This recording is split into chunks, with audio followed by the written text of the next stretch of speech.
સંત શિરોમણી જલારામ બાપાની 221મી જન્મજયંતિ નિમિત્તે છેલ્લા 12 વર્ષથી સુરતથી વીરપુર સાયકલ લઈને આવતું કૃષ્ણ ગ્રુપ ચોથા દિવસે મંદિરે પહોંચી ગયું હતું અને કોરોના મહામારી સમગ્ર વિશ્વમાંથી દૂર થાય તેવી પ્રાર્થના કરી હતી।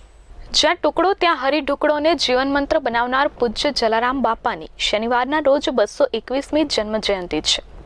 ગયા વર્ષે બાપાના અન્નક્ષેત્રને 200 વર્ષ પૂર્ણ થતા અન્નક્ષેત્ર દ્વિશતાબ્દી મહોત્સવ રંગેચંગે ઉજવાયો હતો। ચાલુ વર્ષે કોરોના મહામારી છે, પૂજ્ય બાપાની જન્મજયંતિ સાદાઈથી ઉજવવામાં આવશે। દર વર્ષે બાપાની જન્મજયંતિ નિમિત્તે બાપામાં અતૂટ શ્રદ્ધા ધરાવતા ભાવિકો દેશ વિદેશથી વાહનો સાયકલ મારફતે તેમજ પગપાળા વીરપુર પહોંચાતા હોય છે। જેમાં છેલ્લા 12 વર્ષથી સુરતના ગભેણી ગામેથી સાયકલ લઈને આવતું કૃષ્ણ ગ્રુપ આજે વહેલી સવારે પહોંચી ગયું હતું।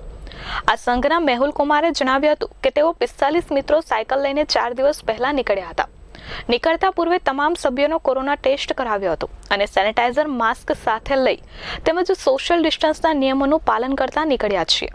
વીરપુર પહોંચતા ગામના પ્રવેશ દ્વારે જ આ સંઘ દ્વારા પૂજા અર્ચના કરી બાપાના ભજન કરતા બાપાની સમાધિ સ્થળે તેમજ મંદિરે પહોંચી દર્શન કરી નવું વર્ષ કોરોના મુક્ત બને અને સમગ્ર વિશ્વનું આરોગ્ય સારું રહે તેવી પ્રાર્થના કરી હતી।